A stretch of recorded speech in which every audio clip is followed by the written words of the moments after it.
Assalamualaikum warahmatullahi wabarakatuh. Assalamualaikum. Waalaikumsalam warahmatullahi wabarakatuh.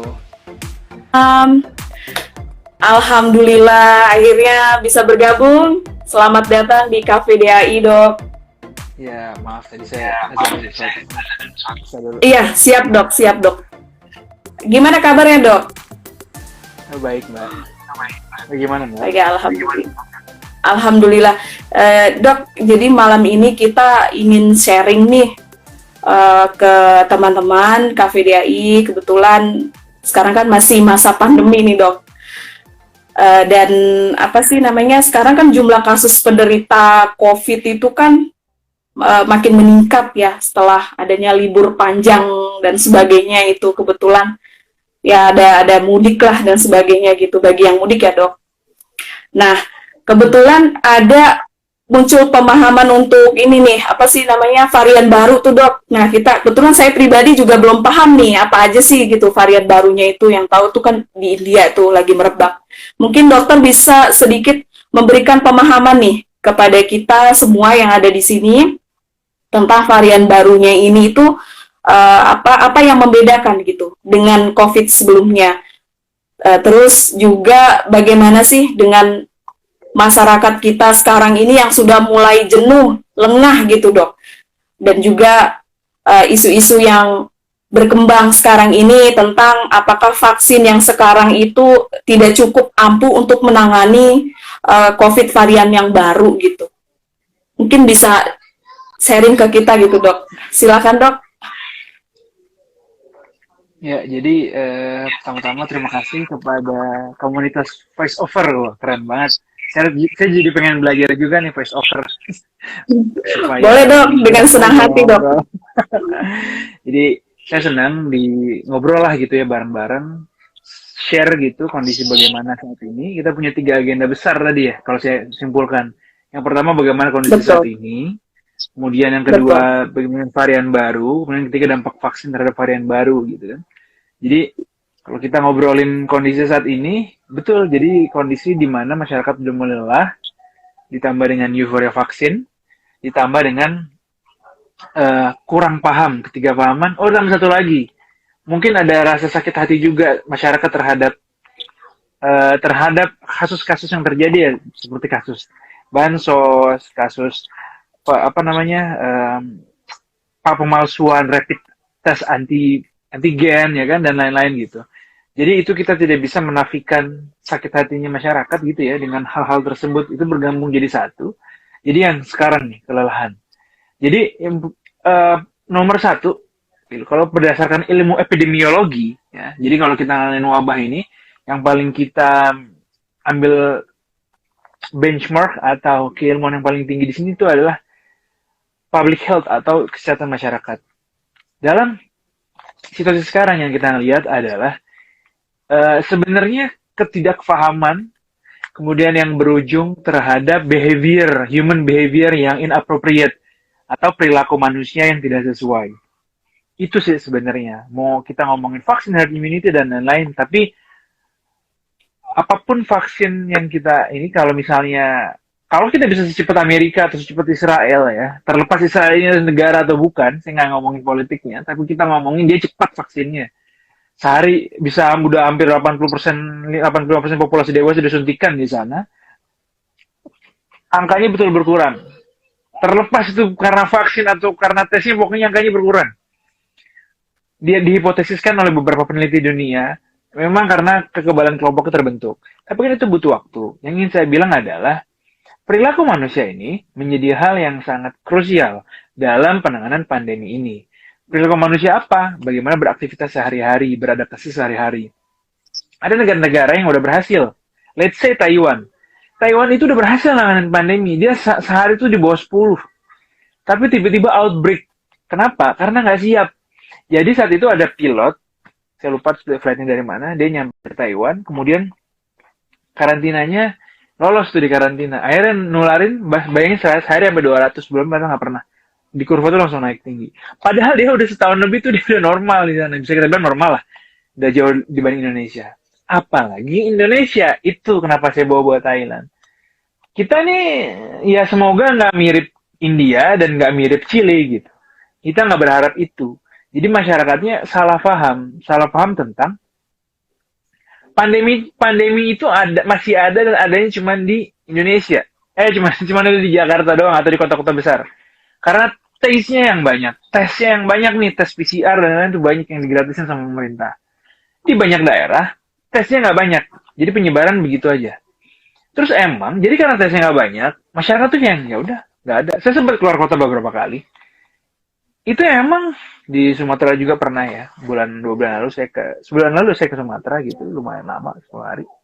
Di situ memang kayaknya corona nggak ada. Masker itu satu dua doang yang pakai. Katanya kalau ada corona cuma di kantor doang, sisanya mah nggak ada. Ini bukan judging, tapi kita ngomongin kan kondisi masyarakat saat ini. Menjelang Lebaran, 31 provinsi mobilitasnya naik. Sebenarnya, kalau mobilitas naik, atau pergerakan manusia naik, tapi orangnya disiplin, nggak masalah sih. Jadi kayak orang ke pasar, tapi ke pasarnya jaga jarak, pakai masker. Kalau kita prefer outdoor. Kita makan, tapi outdoor misalnya. Atau makannya di rumah lah. Jadi ekonomi muter, tapi angkanya nggak naik gitu. Atau misalnya kegiatan di sekolah, tapi dia benar-benar jaga jarak, dan lain-lain lah, benar-benar pakai masker. Masalahnya kebalikan semua. Lebaran misalnya, memang lebih baik kita silaturahmi virtual. Tapi problemnya adalah,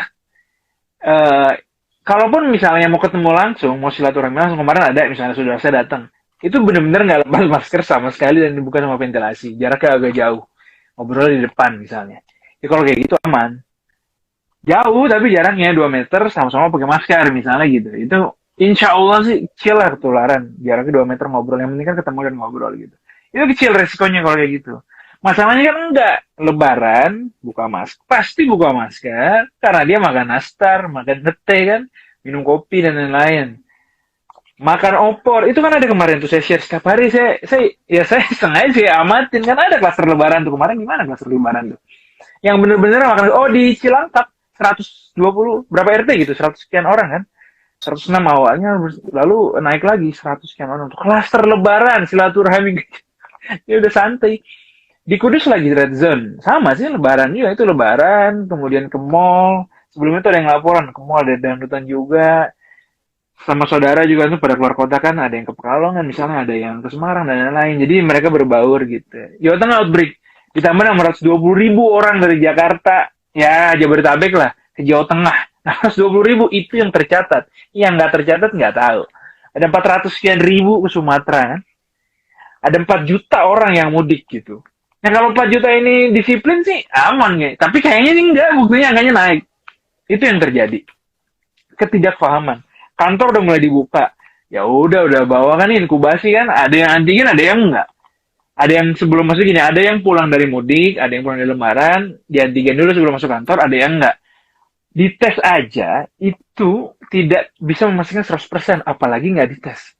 Masalahnya yang nggak dites juga banyak gitu. Jadi tes apapun, PCR, antigen, atau apapun, walaupun kita negatif, itu tidak selalu pasti negatif. Karena bisa aja masa inkubasi. Misalnya kita pulang lebaran nih, tanggal 18 Mei, udah pulang.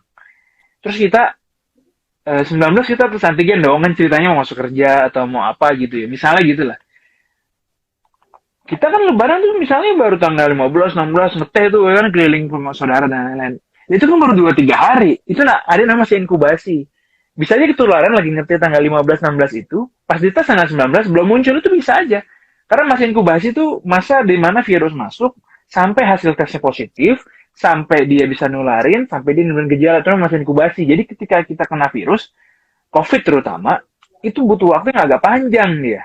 Beda kalau flu tuh inkubasi cuma sehari 2 hari udah bisa. Nah kalau COVID ini lama, artinya kita pulang, kita cek antigen, ya kan?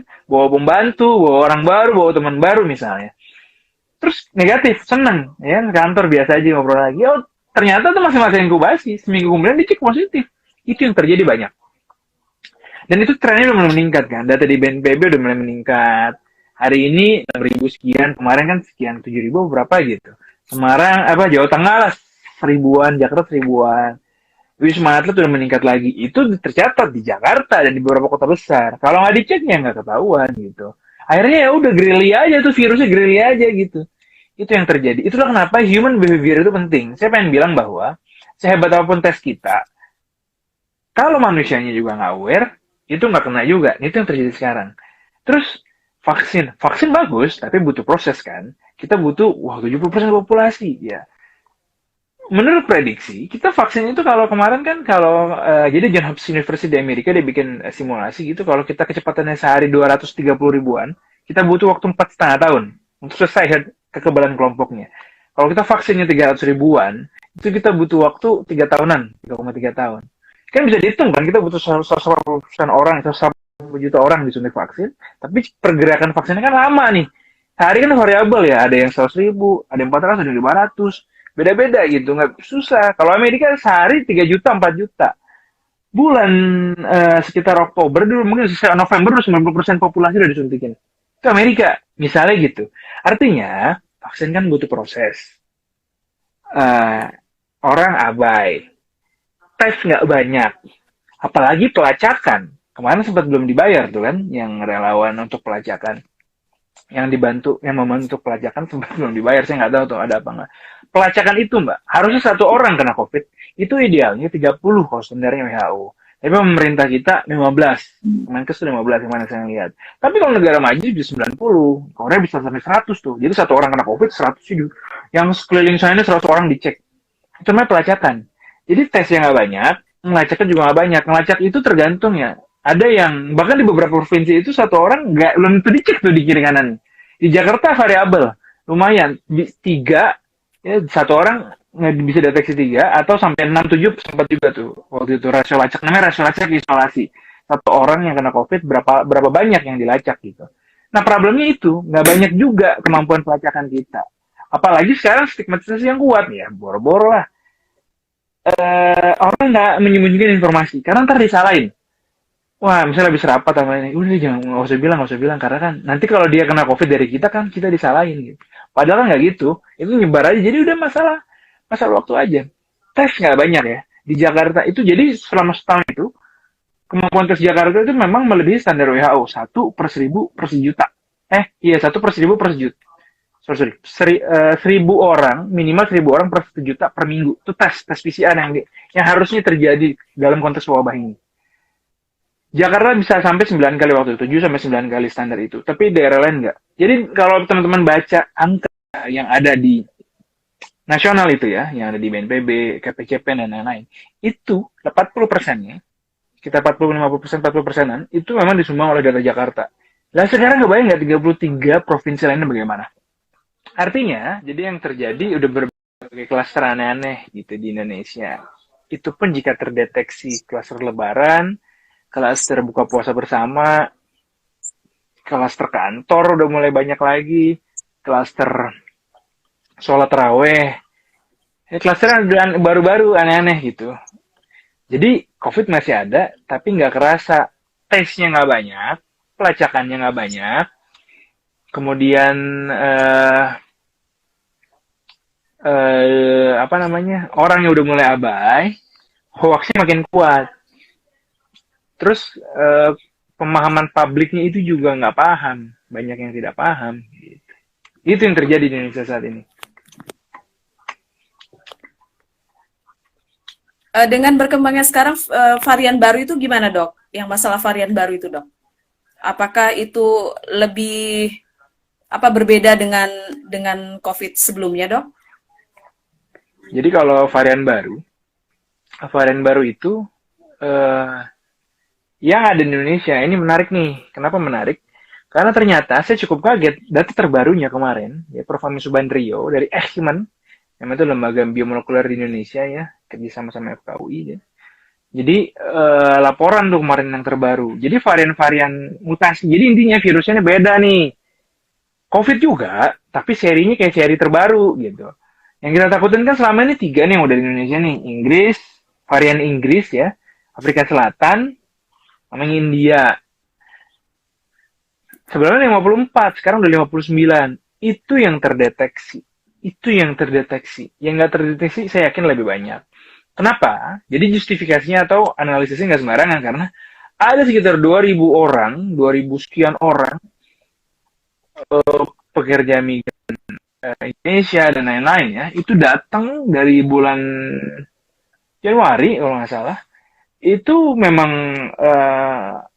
dokumennya itu negatif PCR-nya, tapi dia positif sampai sini. Jadi kita nggak tahu, mungkin variannya akan lebih banyak daripada itu.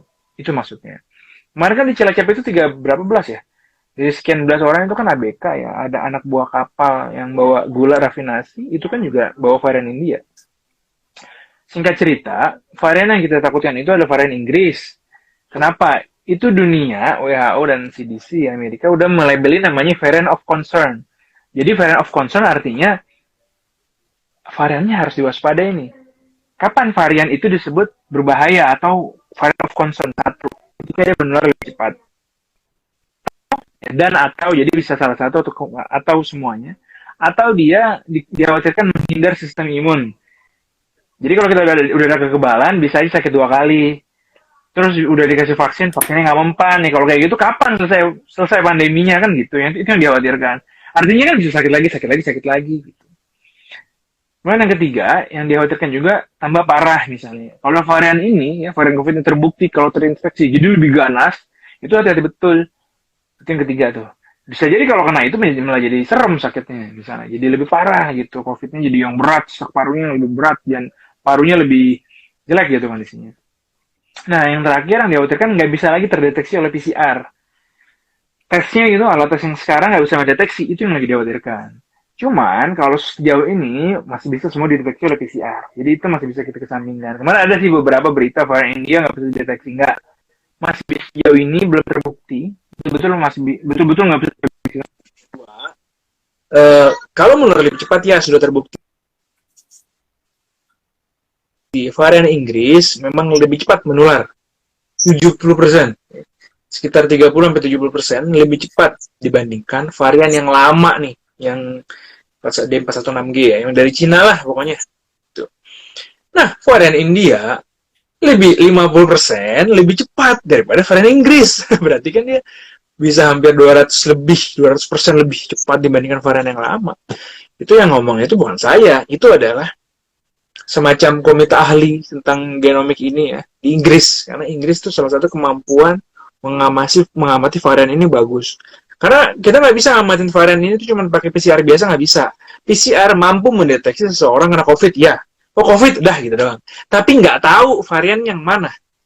Kalau kita digigit anjing, ya udah kita tahu nih digigit anjing. Tapi kita nggak tahu digigitnya anjing Doberman, apa anjing Dalmatian, apa anjing herder, kita nggak tahu. Gitu. Itu yang harus dipahamin. Nah, untuk menghindari sistem imun, varian yang paling ngeri itu adalah varian Afrika Selatan sebenarnya.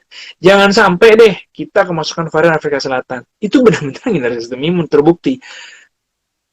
Efikasi vaksin AstraZeneca, 1 uji klinis di Afrika Selatan. Itu kan normalnya kan sekitar 76% tuh, 70%. Bahkan kalau dia rentangnya 12 minggu, pemberian antara 2 dosis bisa 84%. Nah, di Afrika Selatan tinggal 10%. Itu paling sohe. Jadi penelitiannya itu kalau mau menghindar sistem imun ada 2 caranya. Yang paling jelas itu adalah clinical trial. Ya, jadi dalam uji klinis besar pada manusia dikasih vaksin itu kelihatan. Itu yang paling kuat gitu tingkat kepercayaannya. Di bawah itu ada yang namanya diuji klinis dalam level diuji dalam skala lab. Jadi ini misalnya darah isinya antibodi dari suatu vaksin atau orang sembuh lah 2 ya. Antibody, jadi kekebalan dari hasil vaksin, hasil disuntikin vaksin, sama dia pernah sakit, kan ada kekebalan itu. Lalu diadu nih sama virus yang baru, diadu. Kemampuan netralisasinya gimana nih? Gitu. Berkurang nggak? Tapi itu belum tentu terjadi pada dunia nyata, tapi lebih baik ada data daripada nggak ada data. Nah, varian Afrika Selatan itu banyak ngeles. Pada vaksin Sinovac, itu ada papernya kemarin, publikasinya di NEJM ya, jurnal terbaik, itu dia bilang sekitar kemampuan netralisasi antibodi ya yang dihasilkan, yang distimulasi oleh vaksin Sinovac itu berkurang tinggal sepertiga dibandingkan dengan orang yang varian yang lama. Kalau B117 varian Inggris itu bisa berkurang 50% kemampuan dia untuk netralisasi itu. Kemudian di varian yang Sinopharm, ya vaksin yang Sinopharm, itu 8 dari 30-an sampel, dikit sih sampelnya nggak terlalu banyak 30-an, tapi 8 di antaranya itu bener-bener ada yang setengah aja kemampuan netralisasinya atau hilang sama sekali. Nggak mempan. Jadi orang kayak nggak ada efeknya gitu. Itu yang kita khawatirkan. Tapi belum tentu ya. Ini kan dalam skala lab. Dalam skala besar kita nggak tahu. Makanya kita nggak bisa ngomong sembarangan. Wow, pasti. Kalau yang namanya pasti nggak, ini lu selalu berkembang. Mungkin saya ngomong ini sekarang tanggal 30 Mei. Minggu depan akan beda lagi datanya. Tapi pada prinsipnya jangan sampai deh varian-varian yang aneh kayak gitu. Soalnya ada namanya kita itu di dalam virus yang baru ini varian. Ada mutasinya namanya, dia akan berubah, misalnya tanduknya berubah. Kan yang dikenalin sama sistem imun kita kan tanduk nih. Ya, kalau orang tuh mukanya misalnya dikenalin. Ya kalau misalnya tanduknya berubah, nggak dikenalin lagi. Mukanya berubah, nggak dikenalin lagi orang mukanya berubah. Nah, ada nama titik mutasinya E484K. Jadi sama amino, urutan yang ke-484 dari E ke K. Intinya ada yang berubah di situ. Nah, ternyata juga itu udah banyak, ada 159 varian di luar varian itu, tapi memiliki mutasi ini. Ada 16 sekian lah nama variannya. Indonesia punya, itu data Indonesia, udah banyak. Itu yang tercatat, 159, udah punya mutasi titik ini. Ini memang bisa menghindari sistem imun, itu yang kita khawatirkan gitu. Contoh di Amerika ada kemarin yang saya baca. Jadi mutasi varian R1. Jadi ada di dalam panti jompo kalau nggak salah. Panti inilah panti lansia gitulah. Itu tenaga lansianya sama tenaga kesehatannya di situ yang jaga lah tenaga ininya. Itu hampir seperempatnya ketularan. Padahal udah divaksin lengkap. Ternyata karena varian yang barunya R1 dia R1 nama variannya, beda lagi, ada banyak varian. Pokoknya dia R1 mengandung mutasi ini, E484 kayak ini.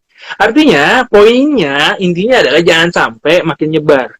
Sehebat apapun itu varian, tapi kalau misalnya kita tetap jaga jarak, tetap pakai masker, tetap menghindari kerumunan, itu bisa terputus. Karena yang penting penularannya diputus. Kalau misalnya kita cuek, abai, ya jadi nyebar juga. Jadi sehebat apapun, misalnya, kita bingung, panik, ada varian baru, ini. Tapi kalau misalnya kita jaga jarak, ya nggak usah takut. Tapi kalau kita cuek, ya itu yang dikhawatirkan. Ini orang harus paham. Jadi nggak bakal terjadi itu outbreak besar tanpa ada perantara penularan. Contoh, di Inggris, katanya ya, udah divaksin Pfizer sama AstraZeneca, bagus tuh. Angka berkurang. Tapi minggu ini naik dikit. Karena di beberapa kota, saya post kok beberapa hari lalu, minggu lalu ya, saya post kok, karena di beberapa kota naik. Varian India mulai banyak di sana, mulai menguasai di Inggris. Karena waktu itu banyak orang-orang India, awal dia outbreak besar pada terbang di Inggris. Gitu.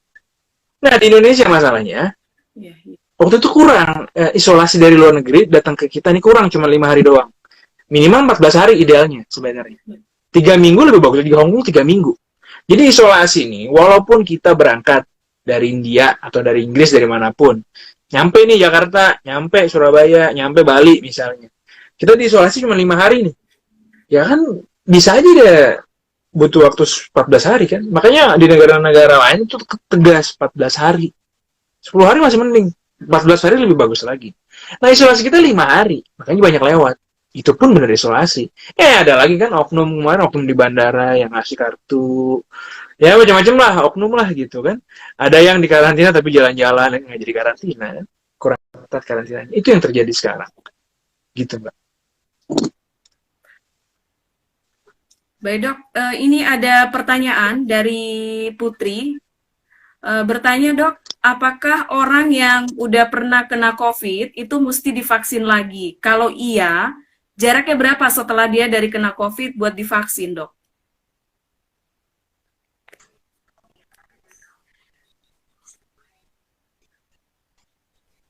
Oh, dokternya nge-freeze nih. Baik, kita tunggu. Halo, ya dok. Halo dokter. Ya, udah nyambung ya. Ada saya kedengeran nggak sih ngomong? Kedengeran nggak sih ngomong saya? Clear dok, clear. Kedengeran dok. Ya. Ada pertanyaan dokter.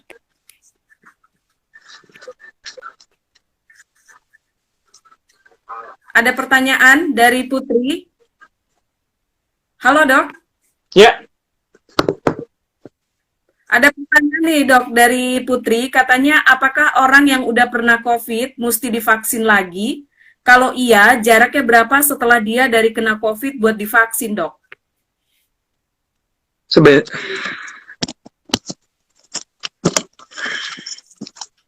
Halo, beneran nggak sekarang?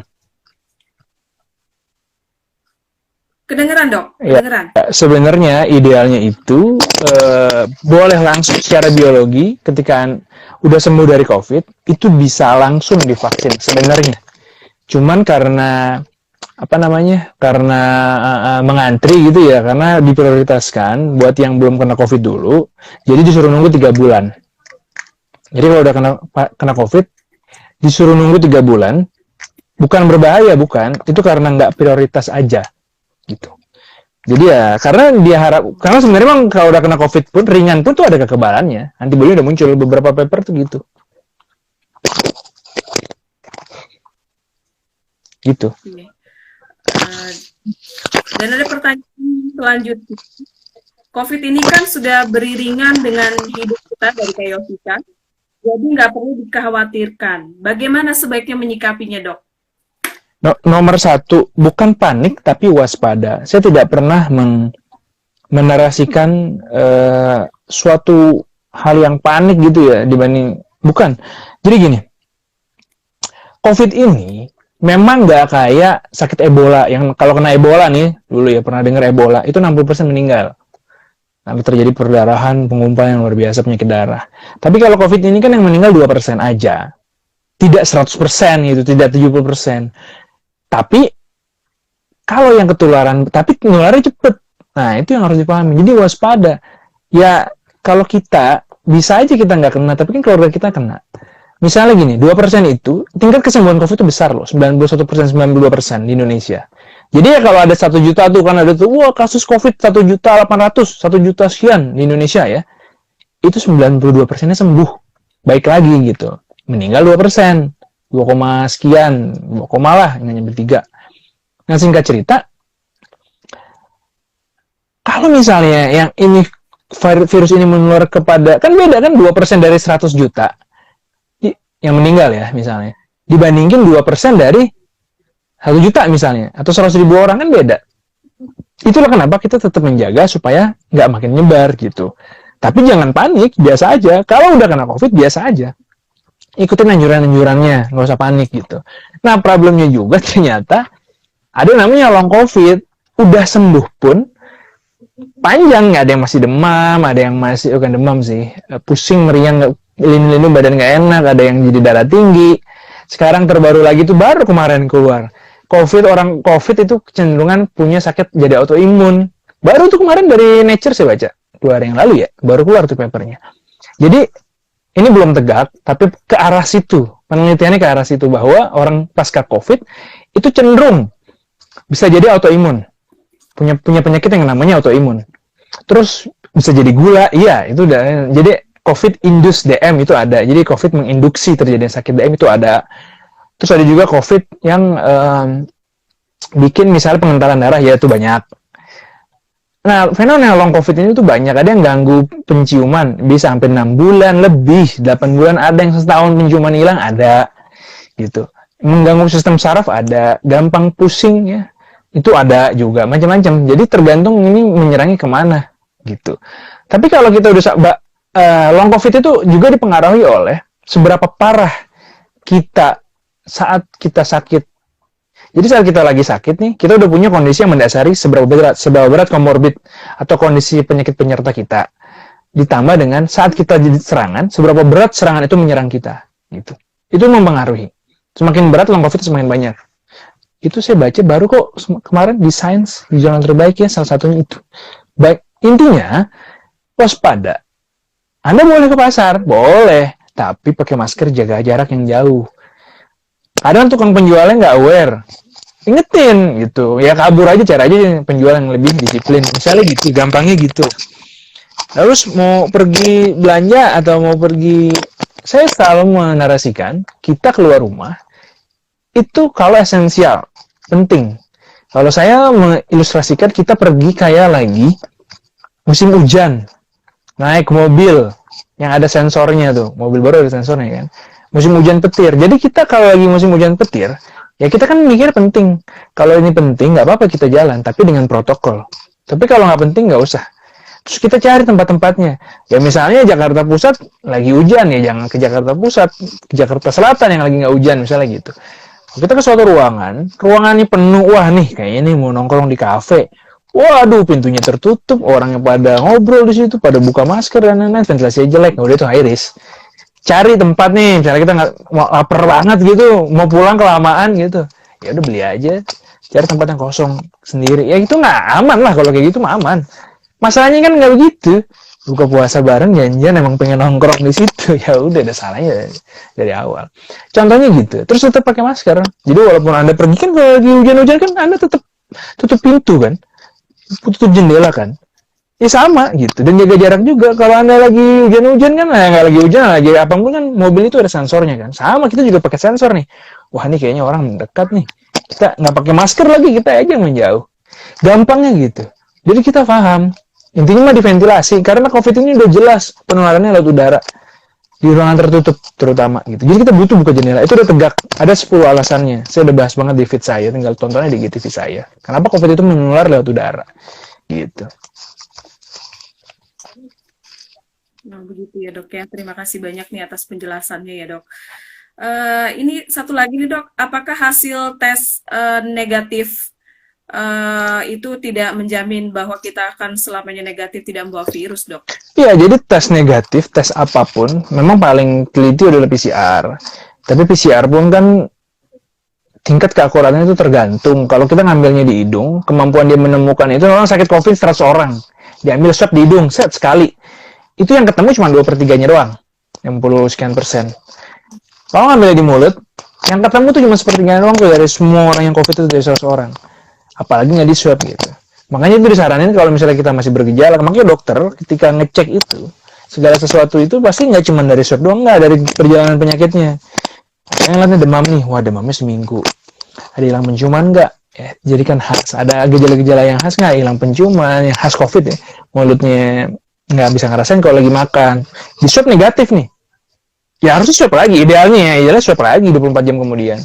Kalau misalnya masih negatif juga, tapi gejalanya makin berat, makin sesek, itu walaupun negatif, kita bisa bilang itu curiga COVID kuat. Harusnya di CT scan, idealnya kayak gitu di CT scan. Atau ngambilnya jangan di swab di mulut lagi, di sini nih, di paru ngambilnya. Jadi cairan, ditaruh di cairan di paru, disedot. Namanya bronchoalveolar lavage ya. Jadi kayak cuci paru gitu, parunya dicuci. Kayak orang cuci tangki bensin, dikocok-kocok, ditarik lagi. Itu keakuratannya di atas 80-90% memang. Tapi kan nggak semudah itu, dan misalnya cuma persahabatan doang sama di rumah sakit besar-besar. Artinya alat tes apapun susah, apalagi antigen. Antigen itu dia cuma sampai seminggu doang. Jadi misalnya orang pulang mudik tanggal 18 Mei, ya kan 19 mau masuk, lalu di antigen tanggal 19. Ya dia butuh waktu 5 hari dulu baru tuh antigennya positif, kalaupun dia bawa kuman gitu. Terus dia bertahannya cuman misalnya 18. Dia ketularan, let's say dia ketularan tanggal 17. Minimal tanggal 23 dia baru tuh antigennya positif. Minimal. Itu pun kalau jumlah kumannya banyak. Itu pun kalau alat tesnya kualitasnya bagus. Itu pun kalau alat tesnya nggak palsu. Itu pun kalau cara ngambilnya betul. Nah kalau nggak gimana? Let's say dia tanggal 23, nah dia bisa positif itu jadi 5 hari kemudian misalnya. 23 sampai 30 doang. Rentangnya cuma seminggu. Lebih dari itu udah nggak bisa terdeteksi. Kalau PCR bisa sampai 2-3 bulan masih bisa positif. Bisa nemuin gitu virusnya nih, potongan virus tuh bisa nemuin tuh si PCR. Tapi kalau antigen nggak bisa. Dia cuma bisa lagi fase akutnya doang. Kalau kita bergejala, dilalang kita bergejala di tanggal 23 tersebut gitu, ya seminggu doang ke depan. Ya, sekitar, ya 23-nya nggak bergejala tanggal 27. Ya plus minus seminggu dari tanggal 27. Itu antigen. Jadi banyak itu pemahaman harus paham. Nah, orang harus paham ini. Apalagi rapid test antibody udah nggak dipakai, itu cuma kekebalan doang. Kita nggak bisa pakai, nggak bisa berpatok di situ. Tapi antigen ini tuh bagus juga sih. Kalau misalnya PCR mahal, antigen bagus juga. Dia ada gejala, kontak eratnya jelas. Misalnya bisa ketemu nih kayak ada saudara saya, teman kantornya kena semua di situ. Kemudian ya dia udah kontak di situ, dia ada gejala nih, ya udah tuh nggak usah diantigen juga kayaknya positif, karena diantigen positif ya itu lebih kuat lagi. Nggak, sebenarnya guideline WHO nggak usah diulang pakai PCR pun nggak masalah. Seumpama di antigen negatif harus dia diulang, terserah mau pakai antigen dengan merek yang berbeda atau pakai PCR, lebih baik pakai PCR. Tapi kalau udah kontak erat jelas kayak gitu, apalagi ditambah nih, wah tiba-tiba hilang penciuman, ya udah COVID itu. Jelas COVID kalau kayak gitu. Walaupun nanti PCR-nya negatif misalnya. Jadi memang interpretasinya itu nggak semudah itu juga ya. Wah, orang awam dengan mudahnya, oh ini negatif pasti nggak. Sama nih seperti barusan ada yang chat di bawah saya. Paman saya meninggal di ICU. Di swab negatif misalnya. Kok dibilang COVID? Karena memang kalau orang nih, jadi COVID itu kalau pernah lihat ya, jadi Busefik yang udah dipublikasikan di BMJ bulan Oktober lalu, saya udah banyak banget sih di bawah saya kupas. Orang kena COVID. Seminggu pertama inkubasi namanya ya. Jadi masih dalam proses gitu. Kemudian masuk minggu kedua itu baru positif tuh, baru bergejala dia. Nah, nanti mulai masuk minggu ketiga, jumlah virusnya bisa aja turun. Bisa aja jadi virusnya turun. Jadi kalau di swab tuh negatif bisa minggu kedua ketiga. Tapi orangnya kondisinya makin berat, makin sesak, makin berbahaya. Itu bisa banget. Ada kejadiannya kayak gitu. Yang apa namanya kemarin yang istrinya suaminya saya lupa namanya. Pendeta itu. Istrinya Joanna, suaminya Joanna itu pendeta. Itu kan dia di swab negatif. Dia meninggal, parunya penuh COVID gitu. Walaupun swabnya negatif. Jadi itulah, ya makanya orang boleh jadi dokter kan panjang ya. Gak semudah itu langsung seminggu gitu baca artikel langsung pinter. Ya enggak juga. Ada pemahaman klinis yang harus dipahami gitu. Itu kan ilmiah khusus. Nular itu, kalau misalnya jenazahnya tidak dikelola, walaupun di swab negatif, meninggal. Pertama-tama kita berduka cita ya. Ini bukan nggak berduka cita, tapi kita bagaimana mempelajari dari situ. Terus meninggal, lalu swabnya negatif nih. Tapi ronsennya jelas, kontaknya jelas. Sebelumnya swabnya pernah positif misalnya. Perjalanan penyakitnya jelas gitu. Walaupun nih swabnya negatif, itu COVID. Ronsen parunya khas gitu misalnya. Itulah kenapa di guideline di Cina dari awal, di Cina itu mereka teliti banget. Jadi Lancet itu, jadi publikasi yang awal-awal di Lancet saya baca tuh di Lancet tuh jurnal terbaik ya. Dia tuh sampai nyari. Jadi kalau gini, kalau misalnya 2 kali swab negatif, tetap di CT scan sama dia. Harus di CT scan. Jadi scan-nya lebih teliti. Kalau negatif juga tetap dicari. Anusnya di swab. Pantatnya di swab. Jadi karena bisa aja ada virus di situ. Jadi emang nggak mudah. Jadi gua kalau gitu kan, tapi narasinya kan dibalik kan. Di apa namanya? Diisuin kebalik lah sama orang-orang pro hoax gitu atau pro konspirasi dan lain-lain. Dibilang, percuma lah PCR. Buktinya PCR negatif. Emang ini bisa-bisaan aja. Ya nggak begitu, justru emang susah nemuin kuman. Kan poinnya kan bukan masalah stigmatisasi atau apa, karena emang ya begitu, karena emang bisa nularin gitu. Itulah kenapa kemarin juga salah satu media nasional ya, sebut saja Mata Najwa, itu salah juga bikin statement bahwa udah meninggal nggak bisa nularin COVID. Jenazah akibat COVID gitu. Ya nggak bisa, itu bisa nularin, jelas bisa nularin. Karena walaupun virus itu bisa hidup pada seseorang, kemudian bisa bertahan lama, bisa virus itu hidup butuh inang gitu. Kayak benalu lah, dia kalau pohonnya mati ikut mati kasarnya gitu. Iya sih di manusia dia akan ikut mati, masalahnya dia butuh waktu, nggak langsung mati. Cairannya itu kan dia di cairan nih, misalnya orang meninggal ada cairannya ini nempel nih di apa gitu ya, di besi gitu, itu kan bisa sampai 2 minggu kalau suhunya dingin. Kalau suhunya panas bisa sampai seminggu lah, tapi kan dia masih hidup di situ virusnya. Kalau kita colek kena mata kita itu ketularan. Makanya kan dulu ada tuh orang aneh-aneh tuh di mana ya, Sumatera Utara apa ya, jenazah liurnya tuh dicolekin ke mulutnya, dia kena COVID, dia ketularan, sosokan gitu. Artinya banyak kesimpang siuran informasi yang mana harus dipahami 200 juta orang, gagal paham. Jadi kayak begini. Jadi alat tes apapun nggak mampu 100% memastikan bahwa Anda pasti bebas COVID. Mendingan Anda isolasi kalau Anda ada curiga dan lain-lain gitu. Jadi yang penting paham. Oke, Dok. Betul. Terima kasih banyak nih, Dok ya, atas waktunya, pemaparannya juga pada kita sharingnya.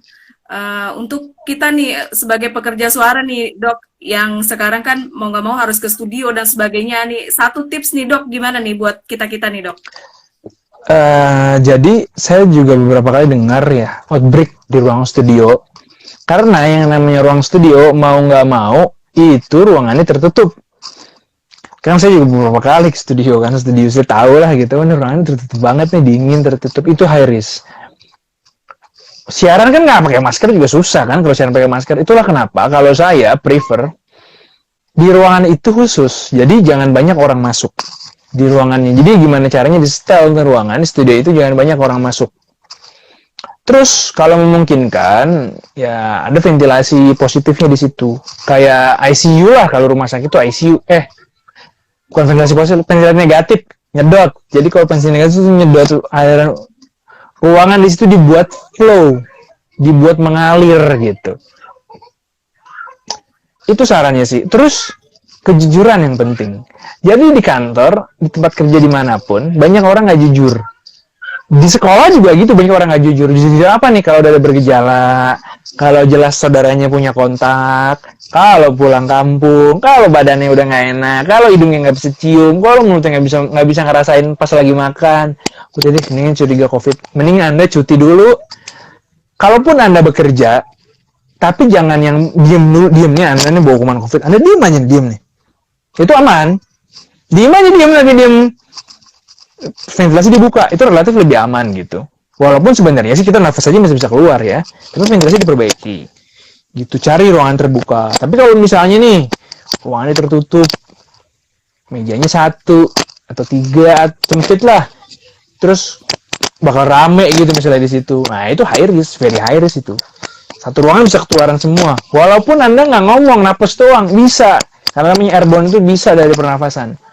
Apalagi makan di situ, minum di situ, itu yang. Kalau di kantor jangan makan di pantry. Kalaupun pantry harus kebuka. Ada exhaust, ada apalah gitu. Panas iya, makanya gantian. Mending makan di luar, di teras gitu. Jadi pola-pola kayak gitu sih yang harus dipahamin gitu. Entah kenapa saya bersyukur sih selama 1 tahun lebih saya kemana-mana, berinteraksi di mana-mana. Alhamdulillah sih saya belum pernah ketularan gitu, alhamdulillah. Ya nggak tahu ya kalau bisa sih minggu depan saya ketularan bisa aja, bisa banget gitu. Cuma maksud saya ternyata memang dengan kita jaga diri kayak gitu tuh ngaruh banget gitu. Kalau nakes dia kan pakai masker, udah tahu gitu, wah yang saya hadapin ini adalah orang sakit COVID jadi dia waspada. Nah kalau kita sehari-hari kan enggak, susah kan? Misalnya ya kita nggak tahu tuh depan kita COVID, ya kan? Naik taksi kita nggak tahu. Nah naik taksi misalnya buka jendelanya misalnya. Ya kalau buka sedikit gitu, buka gitu. Jadi ada aliran udara gitu. Gitu. Oke. Terima kasih banyak dok sharingnya. Nggak terasa ini udah 1 jam, walaupun tadi di tengah-tengah ada kesalahan teknis ya dok ya. Terima kasih banyak. Nggak ada yang bertanya lagi? Atas waktu. Udah ya? Ada sudah dok, tidak ada yang bertanya. Oh ya Mungkin udah. nanti bisa DM kali ya dok. Ya nggak apa-apa Yang kalau ada yang bertanya nanya. langsung ke ke dokter ya dok ya. Jadi terima kasih banyak. Mohon maaf atas kekurangan ya dok ya. Ya nggak apa-apa, Sharingnya, terima sama-sama. kasih atas Semoga bermanfaat. pemahamannya kepada kita semua. Mudah-mudahan kita selalu dalam keadaan sehat ya dok ya. Tetap Sama. menjaga protokol kesehatan teman-teman juga gitu. Ya. Terima kasih banyak ya dok. Sampai ketemu lagi deh dok. Siap. Assalamualaikum warahmatullahi wabarakatuh. Waalaikumsalam warahmatullahi wabarakatuh. Semoga bermanfaat ya, Mbak.